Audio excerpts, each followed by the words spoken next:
Good day, everyone.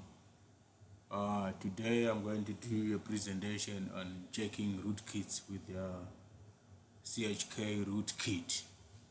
CHKROOTKIT is a digital forensic that is embedded in Kali Linux distribution. So a CHKROOTKIT, it is a free and open source antivirus tool that is available in Kali Linux. It checks locally in the binary system of the machine and scans Linux machines for Trojans or rootkits. CHKROOTKIT is a shell script which checks system binaries for rootkit modification.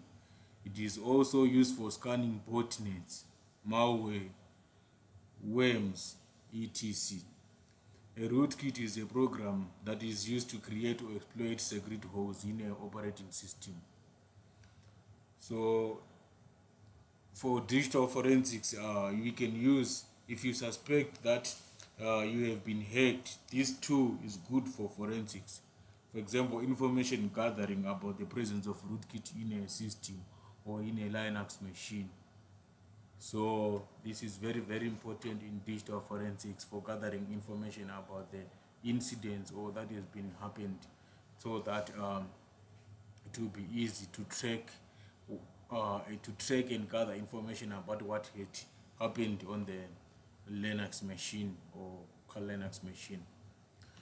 Rootkits are generally malicious softwares that enables unauthorized access to a system. So to run this CHKROOTKIT, I can use the command prompt or the graphical user interface. So I can type CHKROOTKIT.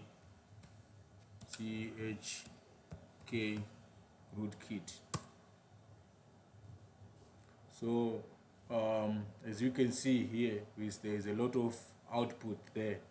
Most of it is just like this, is looking for the folders to check if there is a presence of rootkit in these system files. So as you can see here, okay, yeah, this rootkit was searching for this CHKROOTKIT tool was searching for the presence of rootkit in these files. For example, it was looking for Omega worm, the non rootkits that are used that are used to infect Linux machines. It was also checking for Mithra rootkit. It was not found. It was also checking for Romanian rootkit. It was not found. It was also checking for ZK-rootkit default files. It was not found. These are the types of rootkits that can be used to affect Linux machines. These are common rootkits. It checks for common rootkits and the new rootkits.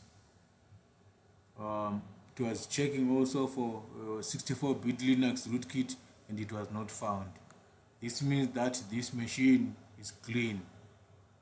It was also checking in /user./share file folder, but there was nothing.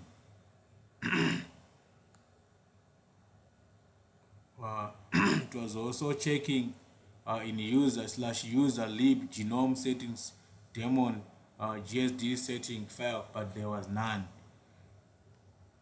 So there's another command that I can use to check for rootkits, which will put check CHKROOTKIT -q. This is a quiet mode which will be used to check for directories that the tool will see as suspicious, or it will check for hidden files in the system.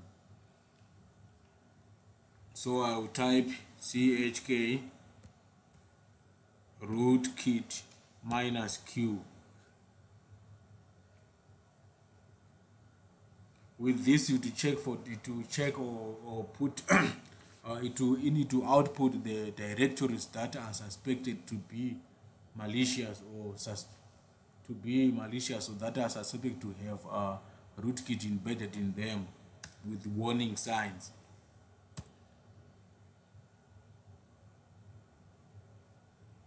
So it's checking into these directories. It also check into the hidden files. Okay, and it was checking into slash bin user bin uh, uh, uh, folder, but there was nothing. So this is what we can do with the CHK rootkit. We can check for these trojans, we can check for these rootkits. So it is very, very important to use this CHK rootkit to look for or to scan for the presence of trojans or rootkits in a system, in a Linux machine. Thank you for listening.